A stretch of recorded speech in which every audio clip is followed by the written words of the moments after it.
Okay, so this episode of Caliber World, we're going to talk about a bigger version of one of my favorite cartridges. One of my favorite cartridges, 378 Weatherby Magnum. Well, this is the 378 Weatherby Magnum.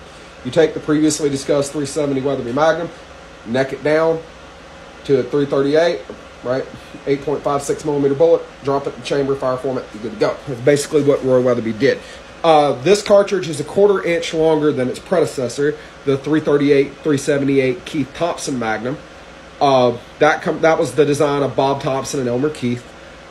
Very, very effective cartridge in its own right. The Weatherby 378 Weatherby Magnum was introduced to the product line in the late 90s, like 98, 99, somewhere in there. Again, like most Weatherby Magnums, double radius shoulder, belted case, and a big case capacity, about 125 grains in the case of this one.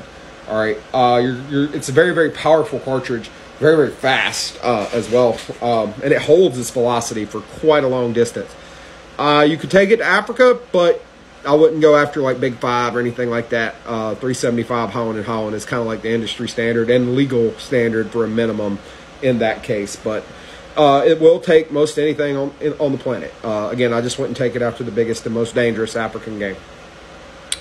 But it comes at a cost. To give you an idea, a 30-06 hunting rifle is typically going to give you about 20 foot-pounds of recoil energy. A 378 Weatherby Magnum is going to give you 54. Okay, so this is going to give you quite a substantial thump when you touch one off. Plus, it's a Weatherby Magnum, so every time you pull the trigger, it's going to hit you in the wallet awful hard too. But nonetheless, very effective cartridge. Very, very effective cartridge.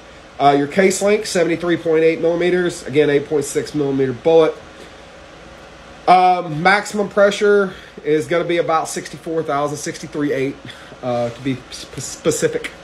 200 grain to 250 grain bullets. 200s are going to be stepping out 3350 or so with right at 5,000 pound-feet of energy. You're looking at 49.75, 5,000 all day long there. 225s are going to step out 3180 or so with about 50 pound-feet of energy. So we're talking about an extremely powerful round here. I mean, that recoil is the cost for this level of power.